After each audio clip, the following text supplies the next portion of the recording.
ইনকিলাব ইনকিলাব জিন্দাবাদ জিন্দাবাদ, ঢাকা না দিল্লি, ঢাকা ঢাকা, এভাবে স্লোগান দেন জাতীয় নাগরিক পার্টি এনসিপির উত্তরাঞ্চলের মুখ্য সমন্বয়ক সার্জিস আলম। তার স্লোগানে কণ্ঠ মেলান সেখানে উপস্থিত হাজারো মানুষ। এ ঘটনার একটি ভিডিও ছড়িয়ে পড়ে সামাজিক যোগাযোগ মাধ্যম ফেসবুকে। এরপর শুরু হয় আলোচনা সমালোচনা, কারণ ঘটনাটি ঘটেছে সিলেটের হজরত শাহজালাল রাদিয়াল্লাহু আনহুর মাজারের ইবাদতখানার ছাদে। এভাবে স্লোগান দেওয়ায় দরগার ভাবগাম্ভীর্য ও পবিত্রতা বিনষ্ট হয়েছে বলে অভিযোগ তোলেন স্থানীয়রা।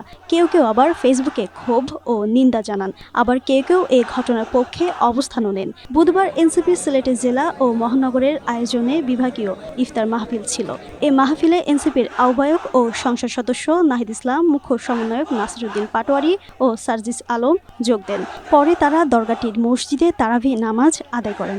নামাজের শেষে এনসিপির কেন্দ্রীয় নেতারা বেরোনোর সময় দরগায় উপস্থিত কয়েক হাজার মানুষ মুহুর্মুহু স্লোগান দিতে থাকেন। এ অবস্থাতেই দরগা থেকে নাহিদ ইসলাম ও নাসিরউদ্দিন পাটোয়ারি বের হয়ে যান। তবে সার্জিস আলম এক পর্যায়ে দরগার ভেতরে উপস্থিত নারীদের ইবাদতখানার ছাদে দাঁড়িয়ে স্লোগান দেন।